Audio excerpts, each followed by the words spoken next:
दोस्तों, अगर आप मध्य प्रदेश के हैं तो अभी इस चैनल को सब्सक्राइब कीजिए, क्योंकि इस चैनल पर आपको मध्य प्रदेश की ताजा और बड़ी खबरें रोजाना देखने को मिलेगी।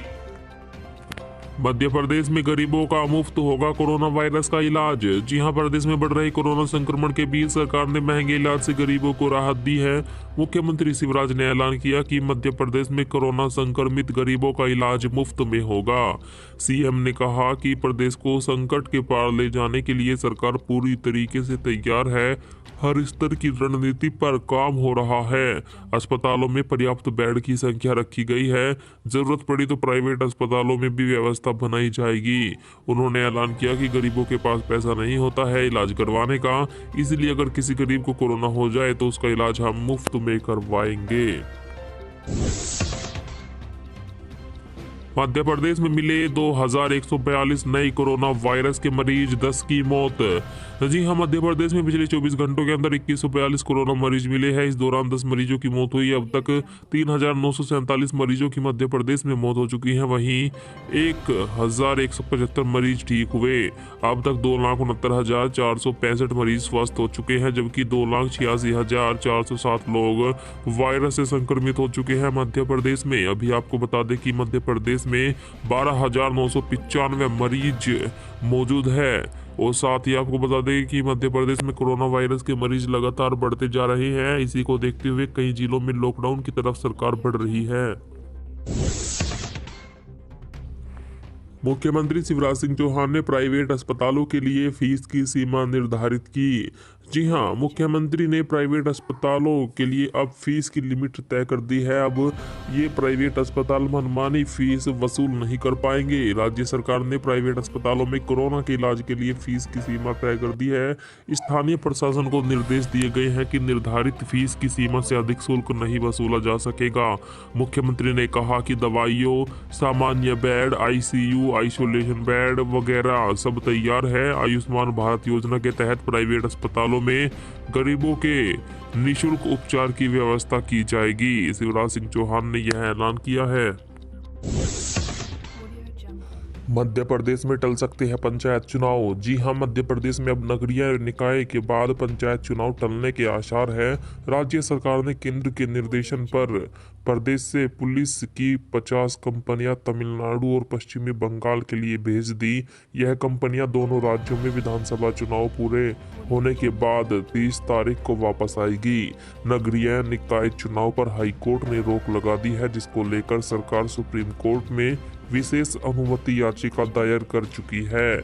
इसीलिए मध्य प्रदेश में जो चुनाव है पंचायत, ग्राम प्रधान, जिला पंचायत वगैरह के, यह टल सकते हैं और बाद में होने की संभावना है।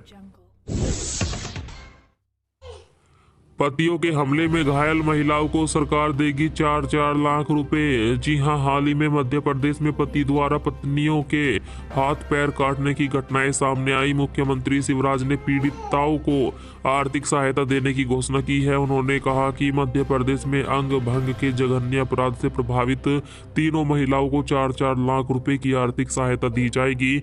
राज्य शासन महिलाओं के प्रति संवेदनशील है। अंग भंग से प्रभावित महिलाओं की सहायता, क्षतिपूर्ति के लिए विशेष योजना लागू की जाएगी। मध्य प्रदेश में फिर मिला मिलावटी तेल, 2 ठिकानों से मिली 400 कैन। जी हां, दिल्ली से आई टीम ने भोपाल के शाहजहानाबाद और हनुमानगंज इलाके में नकली तेल के ठिकानों पर छापेमारी की। यहां से टीम ने करीब 400 कैन नकली तेल बरामद किया। कार्रवाई एक अदालत के आदेश के बाद की गई। बताया जा रहा है कि दोनों जगहों पर कीर्ति कंपनी का नकली तेल बनाया जा रहा था। सैंपल जांच के लिए लैब भेज दिए गए। रिपोर्ट आने के बाद आगे की कार्रवाई की जाएगी। तो दोस्तों, देखा आपने कितनी मिलावटखोरी अभी भी मध्य प्रदेश में चल रही है। जो तेल आप और हम खा रहे हैं वह हो सकता है कि नकली हो और स्वास्थ्य हमारा खराब हो सकता है। इस देश में टूटा कोरोना का कहर। एक ही दिन में 3,600 मरीजों की मौत। जी हां दोस्तों, पूरी दुनिया में कोरोना का आतंक एक बार फिर बढ़ता जा रहा है। ब्राजील की हालत खराब हो गई है। यहां पिछले 24 घंटों में इस भयंकर महामारी के 82,558 नए मामले सामने आए। इस दौरान 3,600 लोगों की मौत हो गई एक ही दिन में। यह महामारी की शुरुआत से अब तक एक दिन में हुई मौतों का सबसे बड़ा आंकड़ा है। इससे पहले 23 तारीख को 3158 लोगों की कोरोना की वजह से मौत हुई थी।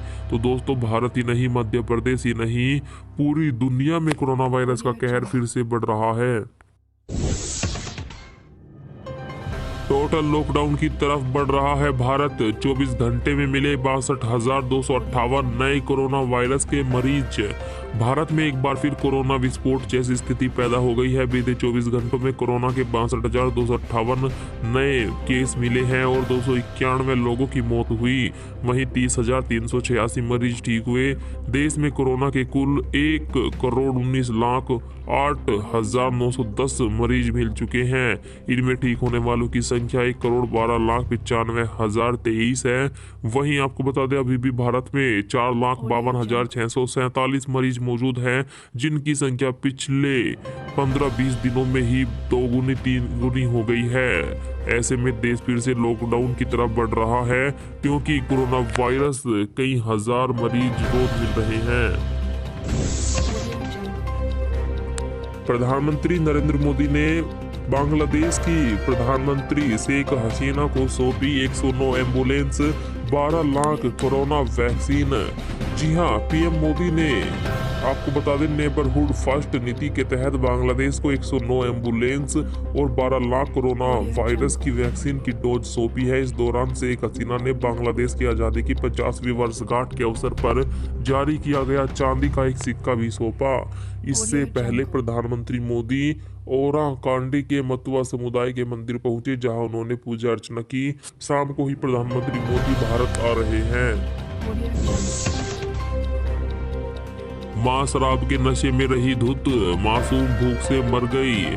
जी हां, धमतरी से लगे हुए सुंदरगंज में 1-1.5 महीने की मासूम बिना दूध के ही मर गई। वो इसलिए कि उसकी मां शराब के नशे में धुत होकर सो गई थी। बच्ची भूख से बिलखती रही, रोती रही, लेकिन नशेड़ी मां को उसकी चीख सुनाई नहीं पड़ी। सुबह नींद खुलने पर बच्ची को देख महिला रोने लगी, जिस पर पड़ोसियों ने हालात देखकर पुलिस को सूचना दी। पुलिस ने उसके पति को बुलावा भेजकर शव को पोस्टमार्टम के लिए भेज दिया। अगर आपके पास है 100 रुपए का ये नोट, तो आपको मिलेंगे 50,000 रुपए। जानिए कैसे। एक 100 रुपए का पुराना एंटीक नोट आपको सीधे 50,000 रुपए दिलवा सकता है। इंडिया मार्ट, शॉप क्लूज और मरुधर आर्ट्स पर इन नोटों को ऑनलाइन बेचा जा सकता है। इंडिया मार्ट पर 100 रुपए के इस नोट की वैल्यू 50,000 रुपए तक है। वेबसाइट पर दी गई जानकारी के मुताबिक इस नोट की time period 19th century, material paper, serial number 6C989013 होना चाहिए। थूकने पर 1,000 रुपए का जुर्माना। महाराष्ट्र सरकार ने कई पाबंदियों का किया ऐलान। महाराष्ट्र में कोरोना की दूसरी लहर के बीच मॉल, रेस्टोरेंट, होटल, बगीचे 8 बजे से सुबह 7 बजे तक बंद रहेंगे। नियमों का उल्लंघन करने वालों को 1,000 रुपए का जुर्माना देना पड़ेगा। नाइट कर्फ्यू के बीच समुद्र तटों पर आने वाले लोगों पर भी रोक है। सार्वजनिक स्थानों पर थूक दिया तो 1,000 रुपया लगेगा। 27 तारीख से सामाजिक जमावड़े पर प्रतिबंध रहेगा। नाटक थिएटर बंद रहेंगे। शादी में 50 से अधिक लोग शामिल नहीं होंगे। घरेलू हिंसा को लेकर मध्य प्रदेश में बनेगा बड़ा कानून। मुख्यमंत्री ने दिए निर्देश। सागर, बैतूल और भोपाल में पिछले 20 दिनों में 3 बड़ी घटनाएं हुई। यहां पतियों ने अपनी पत्नियों के हाथ, पैर और पंजे धारदार हथियार से काट दिए। इन तीनों पीड़िताओं का इलाज भोपाल के हमीदिया अस्पताल में चल रहा है। इन घटनाओं के बाद मुख्यमंत्री शिवराज सिंह चौहान ने अपराधियों को कड़ी सजा दिलाने के लिए सख्त कानून बनाने का ऐलान किया। मुख्यमंत्री ने कहा कि पीड़ित महिलाओं के लिए वेलफेयर स्कीम भी शुरू की जाएगी। दिग्विजय सिंह बोले, झूठ बोलना तो कोई आरएसएस वालों से सीखे।